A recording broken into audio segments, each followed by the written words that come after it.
What is good? We're back. And we got my man Austin Abbott fresh off the combine. How you doing, man? Good, man. Feels good to be home for the first time in like 2 weeks. You know, I was in Vermont. I was in Indianapolis. Kind of been all over, like living out of a backpack again for the past 2 weeks. So it's good to be back, man. Combine was sick. I'm not going to lie. It was the first time I've ever been. Second time in Indianapolis. A lot of construction going on. I think the city would actually be a lot cooler in about a year or two when everything is kind of, set in stone. But a lot of moving pieces there. But the combine itself, man, really cool event. Got to interview a lot of players: Quinshon Judkins, Jaden Higgins, Luther Burden. He didn't like talking to me a whole lot, but it was cool, man. We had a really good time. That's awesome, and I didn't know you were such a risk taker. Just out here flying everywhere these days with the climate of. I'm not gonna lie, dude. I fell asleep for about an hour on my last flight, and I woke up to us hitting the ground, and it was a little uncomfortable.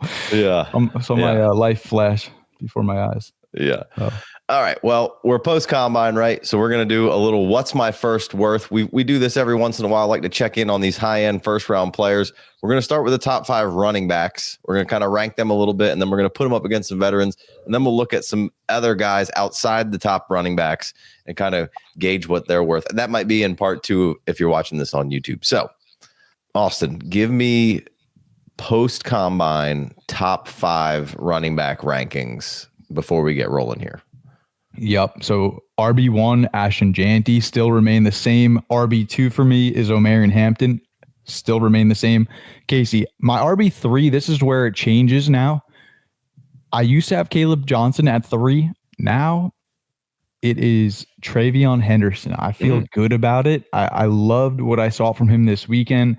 They're always in the same tier, but give me Travion Henderson as my RB3 in this class.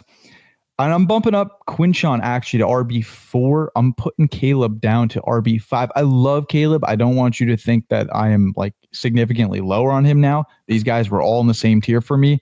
I just prefer the Ohio State running backs over Caleb. I am a big advocate really of all 5 of these running backs. Yeah.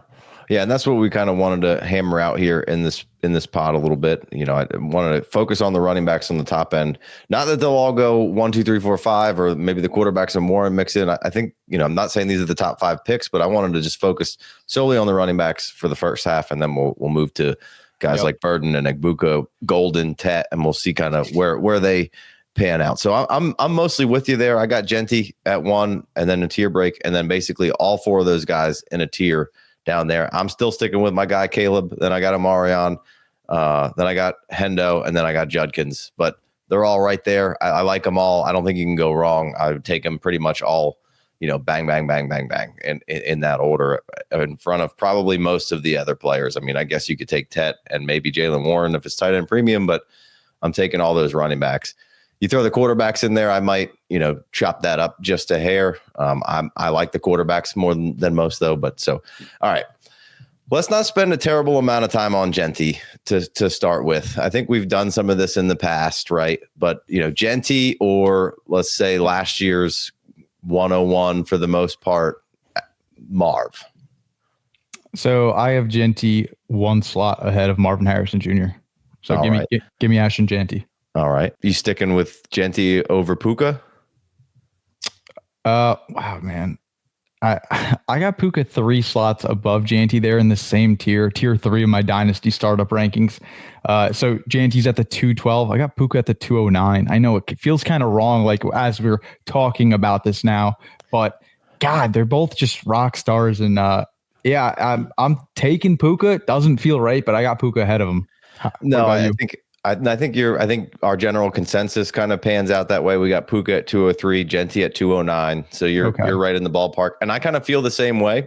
Like when I'm on the clock, Jeanty's in the back of my mind, but I'm typically going to click the button on Puka. But I don't know how much sense that makes, because I think Jeanty's locked in at the RB3, and I think Gibbs and Bijan are the only 2 guys I'm taking ahead of him.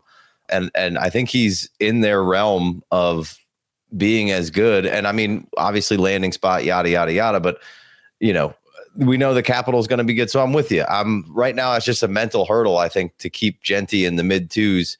but we know what Puka is, right? And that's really what this exercise is. It's, the old bird in the hand kind of deal here. So no, I'm right there with you. Brian Thomas, Jeanty. Brian Thomas. I have BTJ. Wow, I have BTJ at the 202. Okay, so man, I am wildly bullish on BTJ. Again, this is so Casey, like really, really interesting that when we talk about it out loud, it feels like you want to go Jeanty over these players, but I have both of these players ranked ahead of Jeanty in my Dynasty startup rankings, right? We've seen BTJ, and I know I don't have to like basically explain why I'm high on BTJ, right? But sure, he did just go nuclear this year. We see Christian Kirk. Is he officially out of town? Did I see that earlier today? Yeah. Yep. Right. So now he's going to get 250 targets, BTJ, that is. But yeah, Chris Godwin. I think I'm going to still take BTJ here. Where are you at? I think I'm right there, probably with you. That's getting pretty tight for me. Yeah. That's right there. I'll lean BTJ just because I know what it is. And it's I like the coach. And I think Trevor's more than capable of being a good quarterback. So I like that situation and it's known. So I'll stick with that for now. We got Worth a First today presented by Fast Draft, the fastest, easiest fantasy app on the planet. Fast Draft will double your first deposit up to $25 with the promo code FFD. So make sure you go download Fast Draft and try it out. We got all this new rookie information. They got a rookie only best ball situation that you got to check out. And they also have traditional best ball, and they just added defense only. So any which way you want to shake it up, it's like the top 60 players. You're in and out in under 10 minutes. It's a lot of fun. Make sure you check it out. And when you do, tell them the FFD sent you. Use promo code FFD. All right. Brees or Jeanty? Jeanty, 100%. Okay. All right. I'm not going to go 100. I agree 100%, but I'm still going to give Brees his flowers and love. I think Brees is a great back. I'm just resetting the clock on age. Correct. There, really, for me. I agree with everything you said. Yep. Yeah. How about Nico or Drake London, or either one of those guys over Jeanty? Drake London, I have at the 206, and I have Jeanty at the 212. Again, Dynasty startup rankings. Yeah. I'm sorry. Who did you say aside from Drake London? Nico Collins. I have Nico Collins at the 204, so just ahead of Drake London. Yeah. So right now in the FFD ADP, and now we don't have enough information to go with post combine rankings, but I don't think any of that has really changed the top 24 picks right now. I don't think Jeanty really got any higher. But Jeanty at 209, Nico at 211, Drake at 301, and Brees at 212. So all those guys smushed right together. Brian Thomas ahead of him at 206, Marv one pick away at 208. And this is average. This is like over maybe 10, 11 drafts. And then Puka's at the 203. So you were kind of right on par with just about the average ADP on those guys. So I like it. All right, let's move on to Omarion Hampton, the RB2 in the class for you. Omarion Hampton or Saquon Barkley? So now you can yell at me in the comments, man. I have Saquon as my RB3 in Dynasty. I have him just a hair above Ashton Jeanty. I know you could probably screaming right now thinking like that's crazy.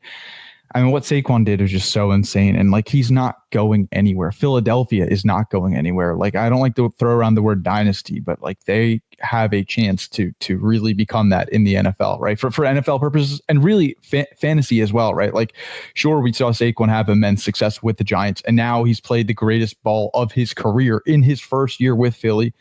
I just newsflash, like, that's not going anywhere, man. You know, he's not going to go for 2,000 yards next year. I don't think it's going to happen. Yeah. but like if he hits 1,500 plus, total yards, nobody's going to be surprised, right? I kind of think he's going to be closer to that like 1,750 yard mark. He's probably going to have north of 15 touchdowns. Casey, again, it's, the boat or the mystery box, right? And like, we just know how Saquon is I'll use the G word. He is a generational type of talent. He really is. As well, right? As he should.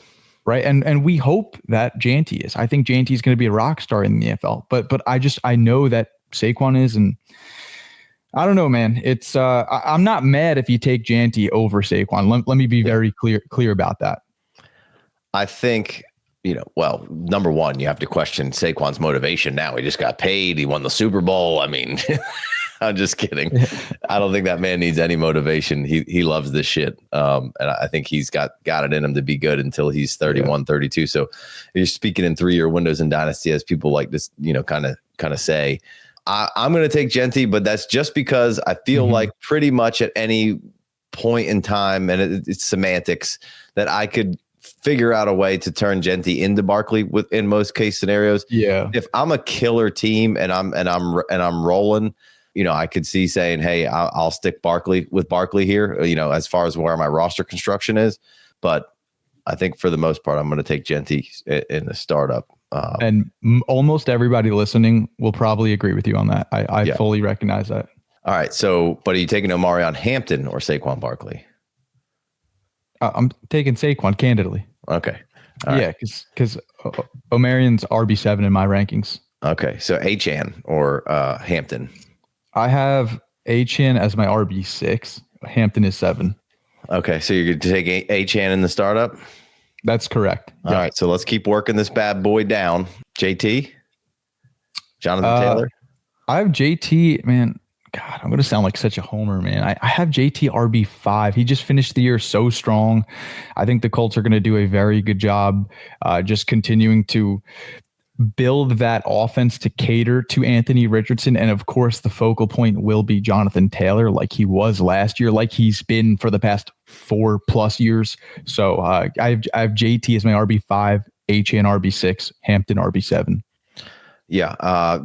Jonathan Taylor, 26 years old, just turned 26, right? And I think good point of how they finished the season. I think this Colts offensive line had gotten better, had some injuries last year. I think as a whole, I think if this unit can move forward and they can bring in some competition get Anthony Richardson to prepare like a professional, I think this team can take a step into playoff. I mean, they were already in playoff contention with kind of the mess it was last year. I think they could take a step forward and be there. They've got a good receiving core. If the line's good, we'll see where the tight end position is. But JT is on a Saquon CMC level, right? That's really what we want. And we can use the G word on Taylor too. He's got a generational type talent to his game. He's an elite player, an elite prospect. We've seen him put up crazy numbers throughout his career. And then, some injuries kind of derailed that for a minute, but he looked all the way back at the end of last year. So Casey, he had just shy of 1,600 total yards. He missed 3 games. I mean, you do the math, like on a per game basis, he was on pace for over 2,000 scrimmage yards, right? Yeah. He was really like that. And I feel like, people just don't fully appreciate or recognize I don't think people realize how good Jonathan Taylor was last year. He was the epitome of a league winner down the stretch, right? For fantasy purposes. Yeah. I think for me, JT's like one of the last running backs that I'm going to take over most of these other guys not named Jeanty. Yeah. So I'm kind of with you there. All right, let's go Omarion Hampton or Rome Odunze. Omarion Hampton. Give me Omarion Hampton. All right. How about Rashee Rice? Rashee Rice versus Omarion Hampton. Mm-hmm. Give me Omarion Hampton. All right, let's move up a little bit in our ADP here. We got JSN coming in at 308. JSN, DK Metcalf says he wants out of town. Mm-hmm. JSN, Omarion Hampton. I have them in the same tier. I have Jackson Smith and Najigba at 304.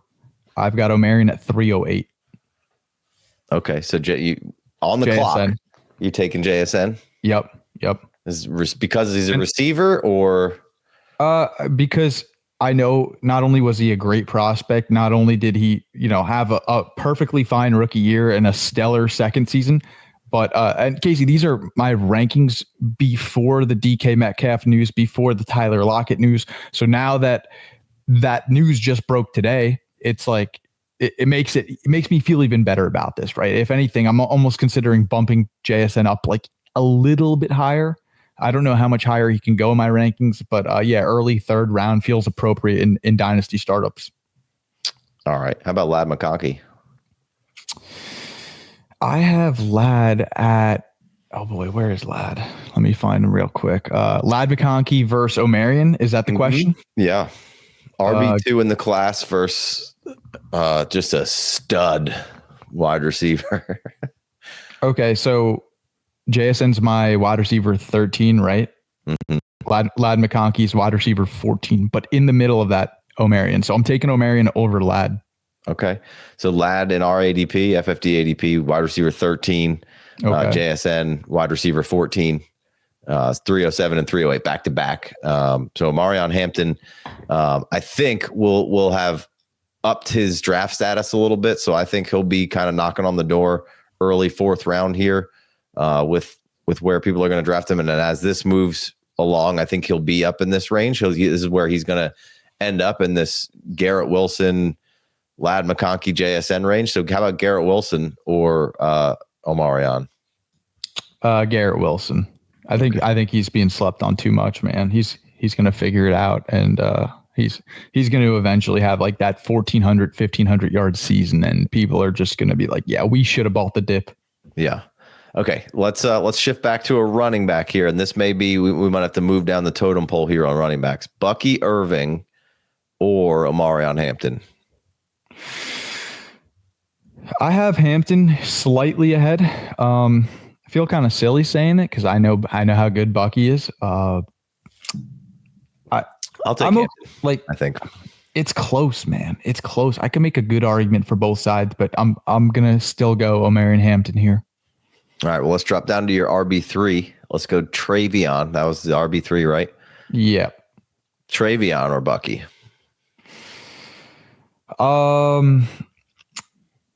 This is probably the toughest question you've asked so far. I think I want to go Bucky here. Okay. So we could trade Omarion Hampton on the clock at 105, 6, 4, 3, 2, wherever you want to take it for Bucky. You trade the 103 for Bucky. I think that's appropriate. I think it's really close, man. It's kind of whatever you prefer, right? Mm-hmm. Where are you at? I haven't seen your rankings. You haven't seen mine. So it's cool that I feel like our ADPs are relatively close for the most part.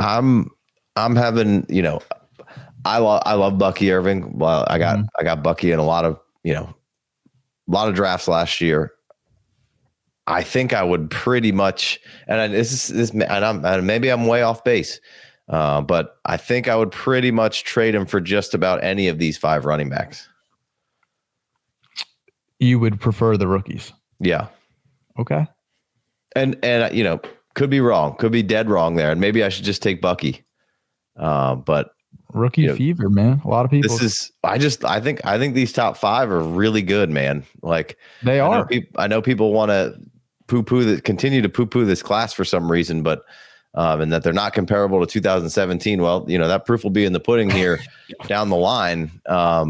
I love how that's the standard. 2017. It's literally the greatest running back class of like all time or damn close to it, right? At least for fantasy purposes. And it's just like the bar is set so ridiculously high for these running backs coming out. It's just funny, man. So I think it sounds crazy for me not to take Bucky there. And maybe I'm being swept up in the moment here a little bit. But I think I'm taking most of those 5 over Bucky right now. So would you take Judkins or Bucky? And maybe I would go Omarion, Caleb, and then Bucky in there, and then Henderson and Quinshon would maybe be below. And that's my personal ranking. I know yours is a little different. Gotta go Bucky over Judkins for me. Yeah. I've got Quinshon as my RB 15 right now. Does that feel? Where are you at on him?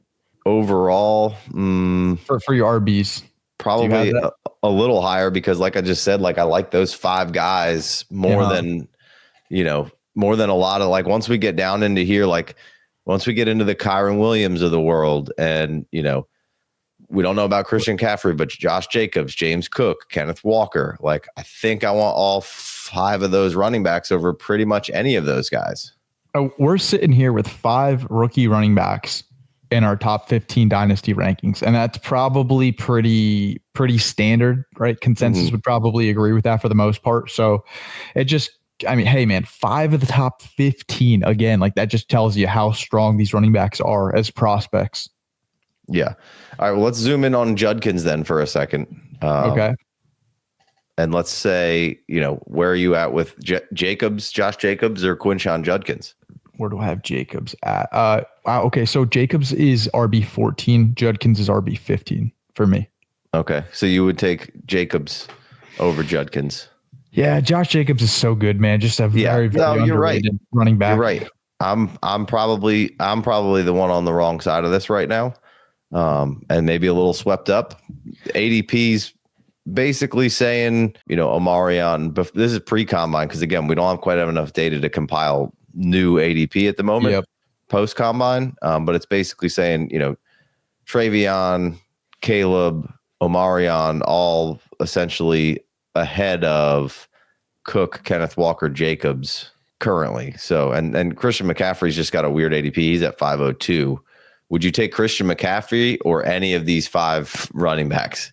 Is there a line that you would not take that you wouldn't take him over? And it sounds crazy to say, but it's just, we know how good McCaffrey is. There's just some unknown there.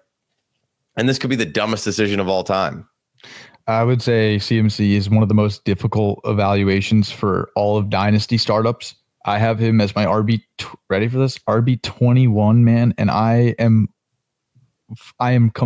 so ready to just be wildly inaccurate on him and watch him go finish as like a top 2, top 3 RB this year. Wouldn't surprise me at all.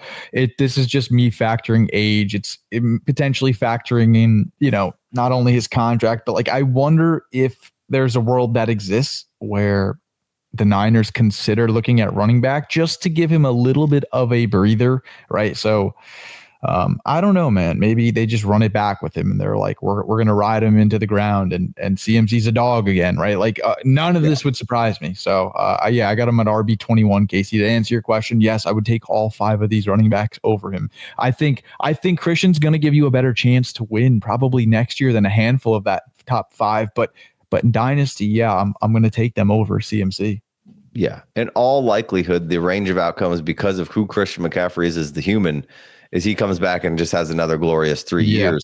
I agree. But right now he's, this ADP has him at 502. Once he's like mid 6th round, I would be interested in taking Christian McCaffrey and just taking the home run cut on him. But there is just a smidgen of doubt in your back of your mind of, a lot of usage and then just some weird injury stuff here. And that was just a weird season and just gives you some pause of, man, this guy was so good. Like, I mean, honestly, he could go play slot receiver and probably, be worth what you paid for him in the 6th round, right?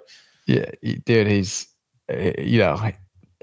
a truly special type of talent, right? And we know that every time he steps foot on the field, it's there. It's, the only question with him, it's the durability, right? And he's one of the most, Christian McCaffrey, not only one of the most difficult evaluations, like in terms of rookies though, Travis Hunter is the other one for me. And I don't know if we'll get to him in this episode, but I just continue to bump him down further in my rankings. Casey, I got Hunter as my wide receiver 36. I keep bumping him down. I almost like don't even want to I know I'm the one who brought him up, but like I almost don't even want to because I don't know what to do with Travis Hunter. Yeah, I've got him. I pretty much have him unranked until I can get further clarification. Like I'm just not going to pull the trigger, and maybe that'll blow up in my face, and maybe he becomes maybe he's just like F it. I'm going to be a full-time receiver. I just can't see it going the other way. I can't see him being like, I'm a full-time receiver and I'm going to play a little bit of D-back. It could be like, I'm going to be a full-time D-back and I can play half the game as receiver, and maybe half the game as receiver is enough to take him in the 2nd round of a rookie startup or a rookie, rookie draft. But right now, until I can get a little bit more clarification, I'm probably just out. But yes, extremely difficult. And I've just tried to make that decision in my head so I'm not battling it constantly. And I just stick it over here, kind of compartmentalize it. All right. I want to do 2 more running backs, 2 more veteran running backs with the new guys, the new crop that's coming in, the upper echelon ones. I want to talk about James Cook. All right. Coming off a monster year, looking great, continuing to improve. There's not a alpha in sight for Buffalo currently. So it seems like next year we could get more of the same with Cook. He's looking to get paid. We'll kind of see how that goes. So James Cook, or Travion Henderson? Give me James Cook. Oh, baby. All right. How about, so you have him at 3. So he's somewhere. So Cook's somewhere in between Hampton and Henderson. Correct. He's in the middle. I have Hampton ahead of James Cook. So yes, I would take Omarion Hampton over Cook in a dynasty startup. It's so close, man. I mean, I could look silly because, God, James Cook's just been balling out lately, and he's been vocal. He's like, I want the bag and then some this offseason. So we'll see if he gets it. But James Cook he's not going anywhere anytime soon, dude. Neither is Buffalo. Yeah, no, I can dig it. Like the FFD ADP right now is James Cook at 512, has Travion at 508, so a little bit ahead on him, and then Omarion's at 504. So almost a round in between those two, or half a round anyway. James Cook, and then how about Kenny Walker? Oh man, Travion or Kenny Walker? I feel very confident saying I would prefer Travion. How about Caleb Johnson or Kenny Walker? Give me Caleb Johnson. Yeah, Caleb Johnson. Give me Caleb, man. Where are you at? Yeah, I mean, if I said I would take all 5 of those guys in or around Bucky, I'm basically taking all of them over the 2 guys we just mentioned, right? And Tim, what's that? Go ahead. No, I was just gonna say I'm not fully panicking on Ken Walker, but if I can hit that reroll button and get one of these top 5 running backs, yeah, I'll pay Ken Walker and a little bit of change to go get them. Yeah, I mean, I think Ken Walker in talent level is as good as any of these running backs not named Jeanty. Yep. You do have a little concern because there has been a long sustained thing of injury. Not that I'm out on him. I think he's actually a good buy. And I like the new system that they're going to bring in, especially if Kenny can bring healthy. You get a Kubiak system in here with Kenny Walker. I think that would be hand in glove right there, a great fit. So I am buying Kenny Walker. I'm just not going to fork over one of these top guys right now. Like you said, to re-roll, everyone's confidence is going to be a lot higher in these guys than where Kenny is right now. And I don't think you have to pay those guys for Kenny right now. So I think that's the good part about it. But basically, just me explaining why I would take all these guys was the same reason I would take Jeanty over Barkley in most situations. And it's not because I think Jeanty's better than Barkley. It's just because the player's confidence is going to be a lot higher in most of these guys. And now that you have guys in leagues who some guys don't like Hampton, some guys don't like Caleb, and that's a battle. And some guys don't like Henderson, some guys don't like Judkins. I think Judkins just made up a little ground for himself in probably a lot of people's eyes. And landing spots and capital will all kind of peel this out. But I think most of these guys are going to be day 2 guys. If not day 1 guys for 2 of them, so I think all that stuff's going to be good. Landing spots, we'll see. But I mean, look at Bucky's landing spot last year. Look at Nick Chubb's landing spot from years ago. Like we get caught up in some landing spots, but good running backs are just going to eventually shine. Especially if the coaching staff isn't a bunch of knuckleheads. And shout out to Liam Cohen and the Bucks for noticing how good Bucky was and not keeping him off the field because of principles or where you drafted him or you had Rashad or whatever. You kept giving him opportunities and he just kept taking more and more and being better and better.